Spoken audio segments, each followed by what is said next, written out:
Buster did not hesitate. He did not stop to think. He just attacked. The honey badger launched himself through the air like a missile. He was only 3 feet long, but he moved with incredible speed. The first Raptex warrior barely had time to see the blur of fur before Buster's jaws clamped onto his throat. The enhanced bite force, strong enough to crush bone, cut through the warrior's scales like they were paper. The warrior tried to grab Buster, but the honey badger was already moving. His claws found the gaps in the armor. His teeth sank deeper. The warrior made a horrible gurgling sound and fell backward. Blood spread across the floor. The other Raptex hunters stood frozen for 1 second, shocked by what they were seeing. 1 second was all Buster needed. He was already attacking the second warrior, climbing up the creature's leg and body like a furry monster. The warrior tried to shoot him, but Buster was too close, too fast. The energy blast missed and hit the wall. Buster's claws raked across the warrior's eyes. The warrior screamed and tried to pull him off, but honey badgers have incredibly loose skin. When the warrior grabbed Buster's body, Buster just twisted inside his own skin and bit the warrior's hand. The hand came away missing 2 fingers. The warrior fell, clutching his ruined face and bleeding hand. "Shoot it," Krell shouted. "Shoot the creature." 3 warriors fired their weapons at once, but Buster was not where he had been a moment before. He moved like water, flowing from one spot to another, impossible to track. The energy blasts hit the walls, the floor, and one even hit another warrior by accident. Buster hit one warrior from behind, going for the back of the neck where the armor was weakest. His teeth found the spine. The warrior dropped like a stone. 3 down, 3 to go. The humans watching from the back of the room could not believe what they were seeing. Young Mi's playful pet, the gentle creature who did tricks for treats, had turned into something from a nightmare. But it was a nightmare for the Raptex, not for them. Buster was protecting them. He was doing exactly what honey badgers had evolved to do on Earth: fight anything anywhere with complete fearlessness. One of the remaining warriors managed to land a hit. His clawed hand caught Buster across the side, leaving 3 deep cuts. Buster made a sound of pain but did not slow down. The genetic enhancements Dr. Lee had given him meant he healed fast. More importantly, honey badgers had incredibly high pain tolerance. Injuries that would stop other animals just made Buster angrier. He turned on the warrior who had hit him and attacked with even more fury. The warrior tried to run, but you cannot run from a honey badger. They were built by nature to chase down prey and never give up. Buster caught the warrior's leg and climbed up his back. The warrior spun around, trying to throw him off. Buster held on and bit down on the back of the warrior's neck. The warrior fell forward and stopped moving, 4 down. 2 to go. Krell looked at his last remaining hunter and saw fear in the warrior's eyes. Fear. A Raptex elite hunter was afraid of a small Earth animal. This was impossible. This defied everything Krell knew about the universe. Predators hunted prey. Predators won. That was the law of nature. But Buster was rewriting those laws. He stood between Krell and Young Mi, his fur matted with blood, some of it his own, most of it from the warriors. His sides were heaving as he breathed. His wounds were already starting to heal, the skin knitting back together, and his eyes, those small bright eyes, held no fear at all, only determination. "We need to leave," the last hunter said to Krell. "Now, before that thing kills us too." Krell wanted to argue. He was the hunter prime. He did not run from prey, but 4 of his best warriors were dead or dying on the floor, killed by a creature that barely reached his knee. His pride said stay and fight. His survival instinct said run, survival won. "Fall back," Krell ordered. He and the last hunter started backing toward the broken door. Buster watched them but did not attack. He stayed in front of Young Mi, protecting her. As long as they moved away from the child, he let them go, but Krell was not done. He could not leave without something. He raised his weapon and fired at the humans at the back of the room. He wanted to hurt them. He wanted to make them pay for this humiliation. Buster saw the movement, saw the weapon being raised, and he moved faster than Krell could track. The honey badger was suddenly in the air, flying at Krell's face. Krell's shot went wide, hitting the ceiling. Then Buster hit him, claws and teeth finding flesh. Krell screamed and stumbled backward through the door. He grabbed Buster and threw him as hard as he could. Buster hit the wall but landed on his feet, ready to attack again. The last hunter grabbed Krell and pulled him back. "The wall!" Krell shouted. "Blast the wall!" The hunter understood. He fired his weapon at the outer wall of the medical bay. The metal exploded outward. Suddenly there was a hole leading to space. The air started rushing out. Emergency alarms screamed. Heavy metal panels began sliding down to seal the breach. Krell and the last hunter ran through the corridors back to their boarding point. Behind them, they could hear the emergency doors sealing. They had escaped. Barely. In the medical bay, the emergency systems activated. The hole in the wall was sealed by heavy doors. The air stopped rushing out. The alarms quieted down. Dr. Lee checked the systems and confirmed they were safe. The room was secure again. Then she looked at the floor. 5 Reptex warriors lay there. 4 were dead. 1 was still breathing but unconscious. All of them had been defeated by 1 honey badger. Buster! Youngmi cried and ran to her companion. The honey badger turned to her and immediately his whole body relaxed. The killer became a pet again. He made happy chirping sounds and let Youngmi hug him, even though it must have hurt his wounds. Dr. Lee quickly checked him over. 3 broken ribs, multiple lacerations, some burns from the energy weapons. But he's already healing. The genetic modifications are working even better than I hoped. She gave Buster some pain medicine and began cleaning his wounds. The other families slowly came out from where they had been hiding. They looked at Buster with new eyes. The children who had played with him yesterday were now a little bit afraid. But Youngmi's father spoke up. "That animal saved our lives," he said. "All of our lives. My daughter's life. Thank you, Buster." The other adults nodded and agreed. Buster had protected them when they could not protect themselves. He was a hero. Ambassador Quital had watched the whole thing. She had seen Buster fight. She had seen what a single Earth animal could do to warriors that had terrorized a dozen species. Her hands were shaking as she recorded her notes. "I must revise everything," she said to Dr. Lee. "Everything we know about humans. You brought predators from your death world. You made them stronger with your science. And they obey you. They protect you. They love you." Dr. Lee nodded. "Humans have lived with animals for thousands of years. We domesticated wolves and made them into dogs. We befriended cats who were once wild hunters. We even learned to work with horses, birds, and yes, honey badgers. It's what makes us human. We don't just survive nature. We make nature our family." On the bridge, Captain Kim received the report from the medical bay. She listened in silence as Dr. Lee described what had happened. 5 Raptex elite hunters defeated by Buster. 0 human casualties in the medical bay. "Understood," Captain Kim said. Then she turned to Lieutenant Choi. "Did you hear that?" "Yes, Captain," Choi said with a fierce smile. "A honey badger just defeated their best warriors. Their morale must be broken." "Good," Captain Kim said. "Then now is the time to counterattack. Gather your team. We're boarding their ship. If 1 Earth animal can do that much damage, imagine what armed humans can do." "Yes, Captain," Choi said. He turned to his security team. "You heard the captain. Gear up. We're going hunting." Throughout the Dauntless, the crew heard about what happened in the medical bay. The story spread quickly. A little girl's pet had saved everyone. An Earth animal had defeated alien warriors. Morale went from desperate to determined. If Buster could fight like that, then so could they. On the blood talon, Krell stumbled onto the bridge. His face was bleeding where Buster's claws had raked across it. He would have scars for the rest of his life. War Master Vexthor looked at him in shock. "Report," Vexthor demanded. Krell tried to find the words. How could he explain? "War Master, the humans have brought creatures from their home world. Small animals, but they fight like demons. They fear nothing. They never stop. 5 of our elite hunters are dead, killed by 1 small animal." Vexthor stared at him. "You expect me to believe this?" Krell touched the wounds on his face. "Look at me, War Master. This was done by a creature they call a honey badger. I checked our database. These animals live on Earth. Earth is not just a death world. It's a nightmare world. Everything there evolved to kill or to survive anything. And the humans, they made friends with these creatures. They live with them. They brought them to the stars." For the first time in his life, War Master Vexthor felt something he had never felt before. He felt fear.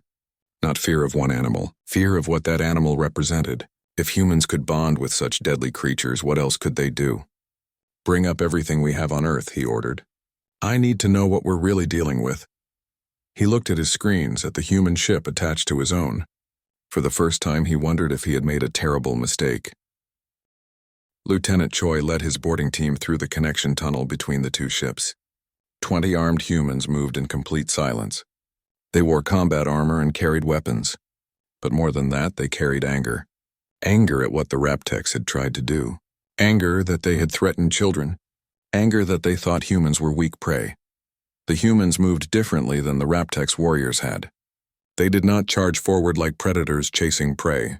They moved like hunters who had learned patience over thousands of years. Slow, careful, working together. "Kill the lights," Choi whispered. One of his team members hacked into the Blood Talon's computer systems. The corridor lights went out.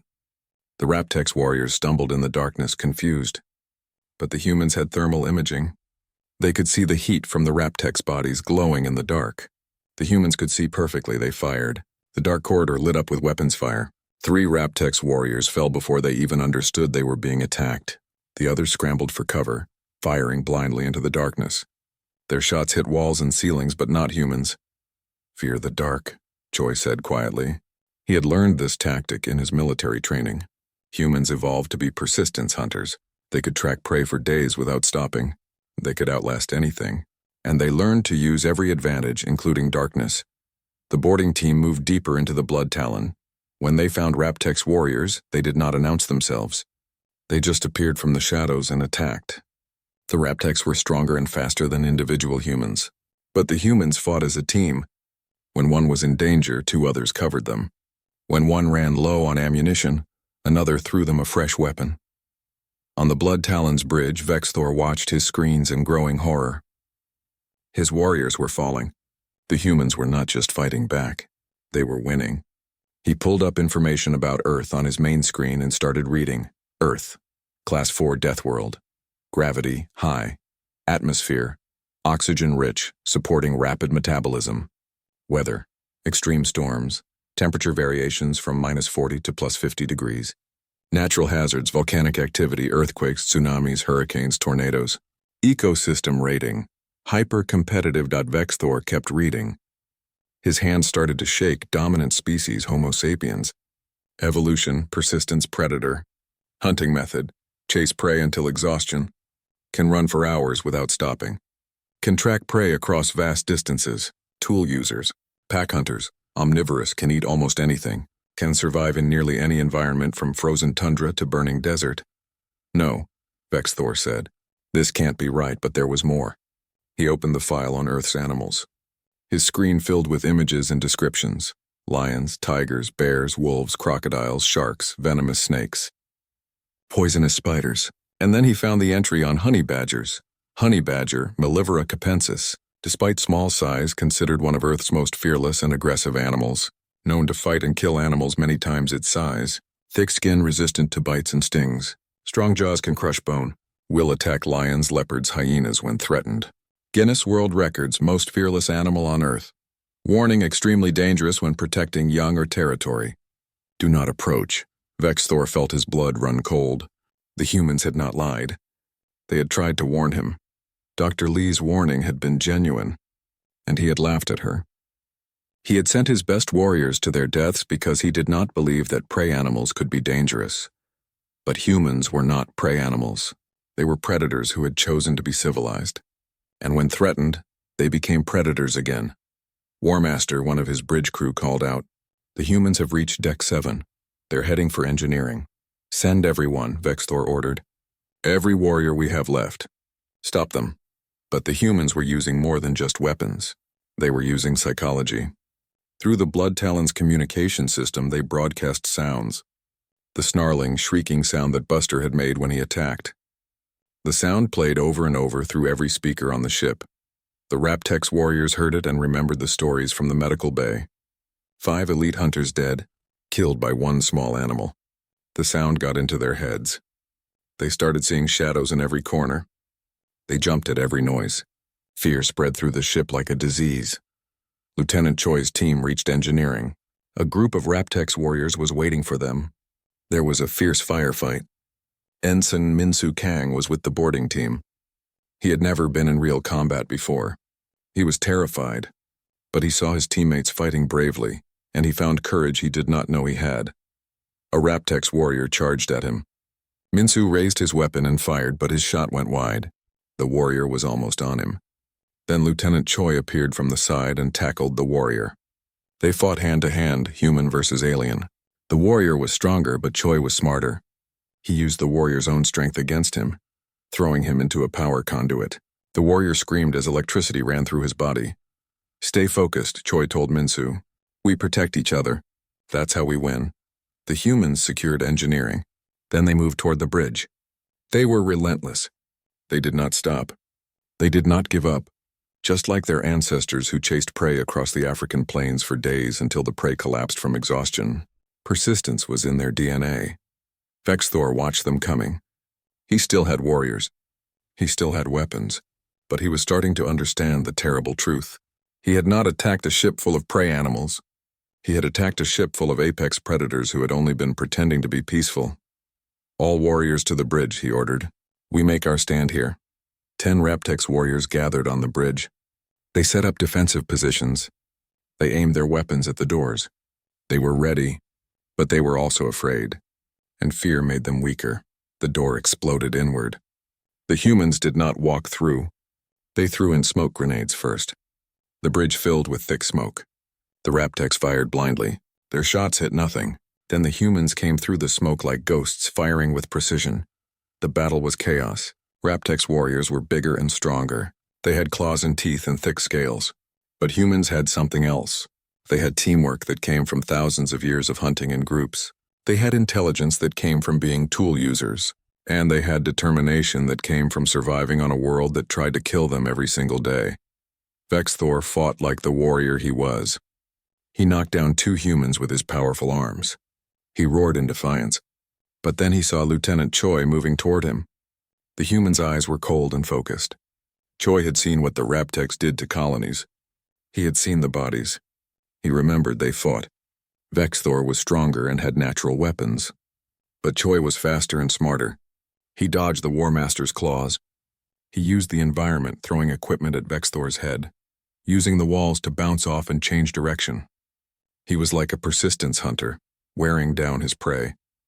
Ensign Minsu saw Vexthor grab Lieutenant Choi. The War Master's claws were around Choi's throat. Minsu did not think. He just acted. He ran forward and fired his weapon at point-blank range into Vexthor's side. The War Master roared in pain and threw Choi away. Then he turned on Minsu. Minsu saw death coming. Vexthor's claws reached for him. Then the War Master stumbled. Lieutenant Choi had gotten up and shot him from behind. Vexthor fell to his knees. He looked up at Choi with hate in his eyes, but also with something else. Understanding. He finally understood what humans were. "You're not prey," Vexthor said, blood coming from his mouth. "You never were." "No," Lieutenant Choi said. "We're predators who chose peace. But when you threaten our children, we remember what we are." Vexthor fell forward and did not move again. The War Master was dead. The other Raptex warriors saw their leader fall and their spirit broke. Some tried to run. Some tried to surrender. But they had shown no mercy to others, and they received none now. When the fighting stopped, Lieutenant Choi counted his team. 3 humans were dead, including Ensign Minsu. The young officer had taken a claw strike to the chest, saving Choi's life. 5 more were wounded, but they had won. The Blood Talon belonged to humanity now. Choi touched his radio. "Captain Kim, the Blood Talon is secure. The Raptex War Master is dead. We control their ship." On the dauntless bridge, Captain Kim allowed herself a small smile. "Well done, Lieutenant. Bring the ship under tow. We'll deliver it to the Coalition authorities as evidence." She looked at Ambassador Quital, who had witnessed everything. "Ambassador, I trust you'll report accurately about what happened here." The insectoid diplomat nodded slowly. "I will report the truth. That the Raptex attacked a human colony ship, that they threatened children, and that humans defended themselves with the help of their companion animals. The galaxy needs to understand what humans are capable of. Not what we're capable of," Captain Kim corrected. "What we're forced to do when left with no choice. We didn't want this fight, but we finished it." The ambassador understood. Humans were not violent by nature, but when violence came to them, especially when their young were threatened, they became something terrible and unstoppable. She began composing her report, knowing it would change how the galaxy viewed humanity forever. The hour passed like a lifetime. Throughout the dauntless, armed crew members waited in dark corridors and hidden rooms. They had turned off most of the lights. They had weapons ready. And they waited. In the medical bay, young Me sat with her parents and the other families. Buster lay next to her, but he was not sleeping. His eyes were wide open watching the door. His muscles were tight. Dr. Lee moved among the families, checking on people and trying to keep everyone calm. "Will we be okay?" a small boy asked his mother. "Yes," his mother said, even though her voice shook. "Captain Kim will protect us." On the bridge, Captain Kim watched her screens. The timer reached 0. For a moment, nothing happened. Then there was a loud bang. Then another. And another. The Raptex ship had fired magnetic grapples that attached to the dauntless hull. They were boarding. "They're cutting through in 3 places," Lieutenant Choi reported. He was not on the bridge anymore. He was in the corridors with his armed team waiting. "Section A, Section D, and Section F. Let them in," Captain Kim said calmly. "Spring the traps when they're deep inside." The Raptex warriors cut through the hull with plasma torches. The metal glowed red and then melted away. The first warrior jumped through the hole, followed by 5 more. They were huge creatures, 7 feet tall, covered in scales and armor. They carried big guns and had claws that could tear through metal. The warriors looked around the empty corridor. "Where are the prey animals?" One growled. "Hiding," another said with a laugh. "They are afraid. Good. Fear makes prey easier to catch." They moved forward down the corridor, weapons ready. They walked past several doors. They did not know that behind those doors armed humans waited. They did not know they were walking into a trap. "Now," Lieutenant Choi whispered into his radio. The doors burst open. 20 armed humans appeared from hiding places. They fired their weapons all at once. The corridor filled with energy blasts and bullets. The Raptex warriors were caught completely by surprise. 2 fell immediately. A third was hit in the leg and dropped to his knees, but the Raptex were warriors too. They were strong and fast. They fired back and their guns were powerful. A human woman was hit and fell. Then a man. But the humans kept fighting. They worked together like they had trained for this. When one ran out of ammunition, another covered them while they reloaded. Lieutenant Choi threw a small device down the corridor. It exploded with a bright flash and a loud bang. The Raptex warriors were blinded for a moment. The humans used that moment to fall back to their next position. Heavy metal doors slammed shut between them and the warriors. "Section A trap is sprung," Choi reported to the captain. "We got 3 of them, but we lost 2 crew members.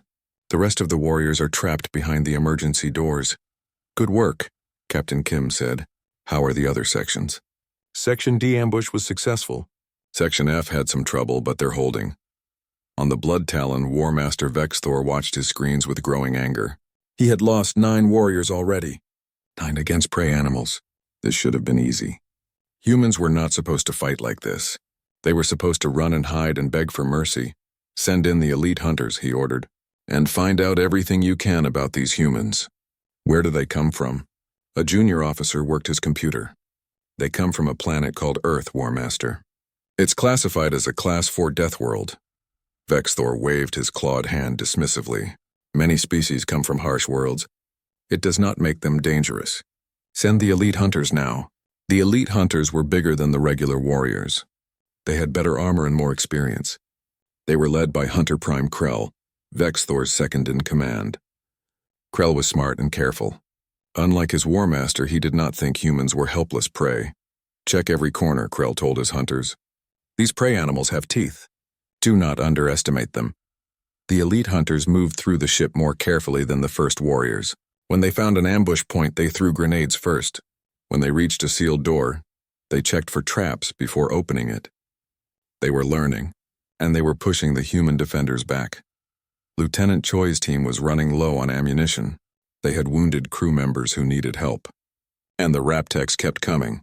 "Captain," he said into his radio, "we can't hold them much longer. They're getting smarter. They're adapting to our tactics." "Fall back to the medical bay," Captain Kim ordered. "We'll make our last stand there. Protect the civilians." Krell and his hunters followed the retreating humans. They could smell victory now. Soon they would have all the prey animals rounded up. They reached the corridor outside the medical bay. The door was thick metal, designed to protect against hull breaches and radiation. It was sealed tight. "Bring the plasma cutters," Krell ordered. "We'll cut through." Inside the medical bay, everyone could hear the sound of cutting. The door began to glow red. The children were crying. The adults held them close and tried to be brave. Young Mai hugged Buster tightly. The honey badger was making a constant low growling sound that young me had never heard before. Dr. Lee watched the door with wide eyes. She knew they had maybe 5 minutes before the Raptex cut through. She looked at all the frightened families. She looked at young me and Buster. Then she made a decision. She walked to the communications panel on the wall and opened a channel to the Raptex outside. "Attention, Raptex warriors," she said in their language. She had studied many alien languages. "I am Dr. Haewon Lee, Chief Medical Officer of this ship. I need to warn you about something important." Krell heard the voice through his helmet speaker. He held up his hand and his hunters stopped cutting for a moment. "You wish to surrender?" he asked. "No," Dr. Lee said. "I want to warn you. Inside this room there is a young human child with her companion animal. The animal is from Earth. It's called a honey badger. It will defend the child if you enter. I strongly suggest you reconsider your attack." There was silence for a moment.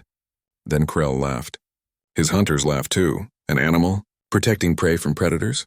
This was the most ridiculous thing Krell had ever heard. "Doctor," Krell said, "I have reviewed your Earth creatures in our database. A honey badger is a small mammal. It weighs perhaps 15 kilograms. It eats insects and small animals. You expect me to believe this creature is dangerous to my warriors?" "This one is genetically enhanced," Dr. Lee said. Her voice was desperate now. "He's bigger and stronger than normal. And honey badgers are known for their aggression. Please, I'm trying to save lives. Your lives." Krell made a dismissive gesture that his hunters could not see but understood from his tone. "Your warning is noted and rejected, Doctor. We are apex predators. We fear no animal, especially not a small mammal that eats bugs." He turned to his hunters. "Continue cutting, and when we enter, shoot anything that moves."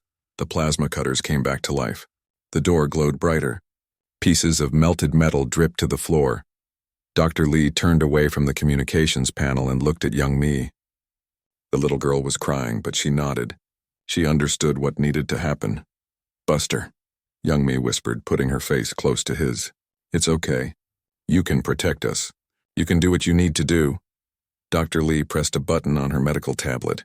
The energy field around Buster's containment collar deactivated. The collar was designed to keep Buster calm and controlled in crowded spaces.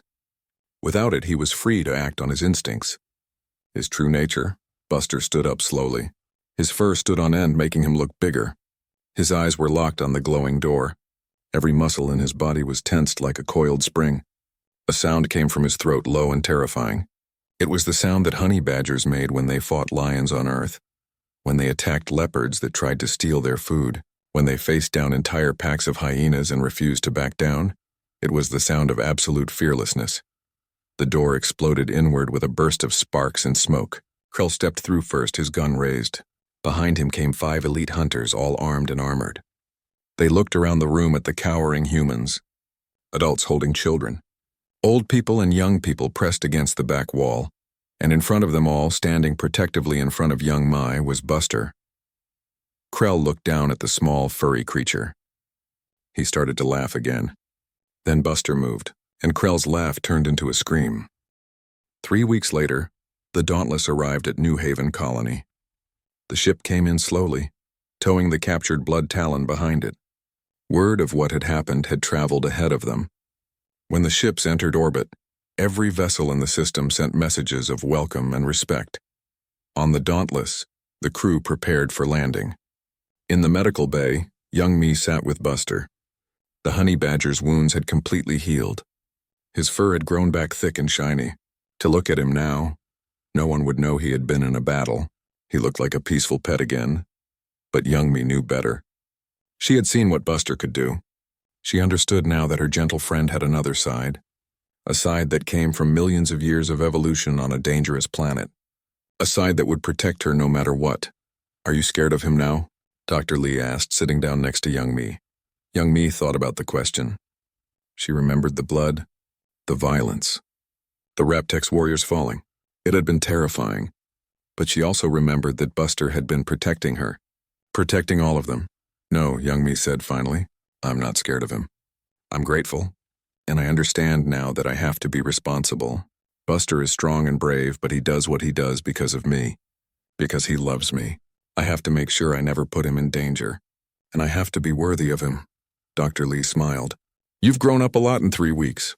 I had to, young me said, hugging Buster. The galaxy is more dangerous than I thought, but it's also full of good people trying to protect each other, like you, Dr. Lee, like Captain Kim and Lieutenant Choi, like Buster. The ship landed at New Haven's main colony site. Hundreds of people had gathered to greet them, but they were not there to celebrate. They were there to mourn. The Dauntless had lost 32 crew members in the fight with the Raptex. Each one was a hero who had died protecting the innocent. Captain Kim stood at the memorial service wearing her dress uniform. She read the names of the fallen. When she reached Ensign Minsu Kang, her voice caught for a moment. He had been so young, so new to space, but he had been brave when it mattered most. These people did not seek violence, Captain Kim told the gathered crowd. They wanted to build a new home in peace. But when violence came to them, when their families were threatened, they stood and fought. They showed the galaxy what humans are willing to do to protect those they love. We will honor their memory by building the colony they died to protect, and we will make sure the galaxy never forgets what happened here. Across the galaxy, Ambassador Quital's report was causing waves. The Galactic Coalition Council met in emergency session to discuss the incident. Representatives from 100 species gathered to watch the video footage. They saw Buster fighting the Raptex warriors. They saw the humans boarding the Blood Talon. They saw everything. Some species were horrified. The peaceful assembly of herbivore worlds demanded that humans and their animals be restricted to their own space. They brought weapons disguised as pets, their representative said. How can we trust them? But other species disagreed. The humans were attacked, said the representative from the Democratic Union. They defended themselves and their children. Any species would do the same. Should we punish them for surviving? Ambassador Quital stood to speak. Everyone quieted down to listen. I was there, she said. I watched everything. The humans did not want to fight. Captain Kim tried to contact coalition authorities for help, but help was too far away. When the Raptex boarded their ship, the humans tried to defend themselves with limited weapons. When the Raptex threatened their children, the humans used every resource they had, including their companion animals. She paused and looked around the chamber. But here is what impressed me most. After the battle, the humans did not execute their prisoners. They provided medical care to wounded Raptex. They followed coalition law even though the Raptex had shown them no mercy. This tells me that humans can be trusted. They are not violent by nature. They are protective. There is a difference. The council debated for days. Finally, they reached a decision. Humans would be reclassified in the galactic database. New categories were created. Death World species, apex predator origin, protective bond capable, and most importantly, defensive rights expanded. The new law was clear. Any species that threatened human children or civilians would face the full force of human retaliation, and the coalition would not interfere. The law recognized what the Raptex had learned too late. Humans were peaceful until you pushed them too far. New regulations were also created for Earth animals. They had to be registered. Their owners had to prove they could control them. But the regulations also recognized that these animals had rights too. They were not weapons. They were companions, partners, family. In Raptex space, Hunter Prime Krell sat before the High Predator Council. The scars on his face were still red and angry. They would never fully heal. He told them everything that had happened. About the honey badger, about the humans fighting back, about War Master Vexthor's death. The council listened in silence. When he finished, the eldest member spoke. You are certain of this? Small Animal defeated 5 of our elite warriors? I was there, Krell said, touching his scars. I saw it with my own eyes. And the humans, they were worse. They fight like nothing I've ever encountered. They're patient. They're clever. They never give up. And they do all of this while following their laws and protecting their weak. They're not prey. They're predators who choose civilization until their children are threatened. Then they become monsters. The council issued a new edict that day. Humans were classified as threat level extreme. All Raptex ships were ordered to avoid human vessels unless absolutely necessary. The children of Earth, both human and animal, were never to be threatened. The Raptex, who had terrorized dozens of species, were now afraid. They began calling humans by a new name in their language. It translated to the ones who walk with death. On New Haven Colony, life slowly returned to normal. Families moved into their new homes. Children started going to school. Gardens were planted. Buildings were constructed. The colony grew. Lieutenant Choi stayed with the colony instead of returning to fleet duty. He trained the colony's defense force. He taught them the lessons he had learned. Work together, never give up, protect the innocent. His classes were always full. Everyone wanted to learn from the man who had led the boarding of the Blood Talon. Dr. Lee opened a research center where she studied the bond between humans and Earth animals. Scientists from across the galaxy came to visit. They wanted to understand how humans could form such strong relationships with other predators. Dr. Lee tried to explain that it was not about control. It was about respect and love. Captain Kim took command of the colony's space station. She made sure that New Haven would never be defenseless again, but she also made sure the colony remained open and welcoming. "We're not hiding," she told her crew. "We're not afraid, but we're ready. Always ready." Young Mi and her family settled into a house on the edge of the colony, near the forests that were just starting to grow. Buster had plenty of room to run and play. Other families began bringing their Earth animals to the colony. Dogs, cats, birds, even another honey badger. The animals became part of the community, loved and respected. New Haven became known across the galaxy as the guarded colony, not because it had big weapons or strong walls, but because everyone knew what would happen if anyone threatened the people who lived there. Humans would defend their home, and the animals who loved them would fight alongside them. One evening, young Mi sat on a hill overlooking the colony with Buster beside her. The sun was setting, painting the sky in shades of orange and pink. The buildings of New Haven glowed in the fading light. She could see children playing in the streets, adults working in gardens. Everything looked peaceful. "We did it, Buster," she said softly. "We made it to our new home, and we're safe here." Buster made a happy chirping sound and nuzzled her hand. He was content. They both were. Young Mi thought about everything that had happened. The fear, the violence, the losses, but also the bravery, the sacrifice, the love. She had learned important lessons. That the universe could be dangerous. That sometimes you had to fight for what you loved. But also that humans were not alone. They had each other. And they had their companions from Earth. In orbit above the planet, the captured Blood Talon hung in space like a monument. It had been turned into a museum. People could visit and learn what had happened. The Raptex ship served as a reminder to everyone, human and alien alike. It told a simple story. Humans were peaceful. They wanted to live in harmony with other species. They loved their families and their animals. They followed laws and respected others, but if you threatened their children, you would learn a terrible truth. Humans came from Earth, a planet that had tried to kill them for millions of years. They had survived by being smart, tough, and absolutely unwilling to give up. And they had brought their fiercest companions with them to the stars. The galaxy had learned this lesson from a small honey badger named Buster.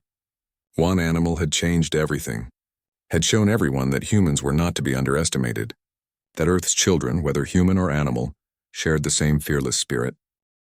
The observation deck of the Dauntless was filled with happy sounds. Children laughed and played while their parents watched from comfortable seats. Through the massive windows, stars stretched across the black space like tiny diamonds. The colony ship carried 2,000 people to their new home on a planet called New Haven. It would take 3 more weeks to get there, but nobody minded the long journey. 8-year-old young Mi sat on the floor with her best friend. But her best friend was not another child. It was Buster, a honey badger from Earth. Buster was bigger than normal honey badgers because Dr. Lee had changed some of his genes to make him stronger and smarter. He was the size of a large dog now, with thick fur and small bright eyes that seemed to understand everything. "Roll over, Buster," young Mi said, holding up a treat. The honey badger rolled onto his back, showing his belly. The other children clapped and laughed. Buster made a happy chirping sound and took the treat gently from Young Mi's hand. Near the windows, Ensign Minsu Kang sat at his station, watching the computer screens. This was his first job on a starship, and he loved it. The screens showed the empty space around them. Nothing but stars and darkness, safe and peaceful, just like it had been for the past 2 months. Dr. Hae-Won Lee walked into the observation deck. She was the ship's doctor, and the one who had modified Buster's genes. She smiled when she saw Young Mi playing with the honey badger. "How is he today?" she asked Young Mi's parents. Perfect, Young Mi's mother said. He's been so good with the children. Thank you for making him special, Doctor. Dr. Lee knelt down and checked Buster's eyes and teeth. The genetic changes are working better than I hoped. He's stronger, heals faster, and he's definitely smarter. But he still has all the personality of a honey badger. What does that mean? Asked a boy watching them. Dr. Lee smiled. It means Buster is very brave. Honey badgers are famous on Earth for being fearless. They don't run away from anything, no matter how big or scary. On the bridge of the Dauntless, Captain Jiwoo Kim studied a map of the stars on her screen. She was a strong woman in her 40s with short hair and calm eyes. She had been a soldier before becoming a ship captain, and she still walked like one. Behind her, the bridge crew worked quietly at their stations.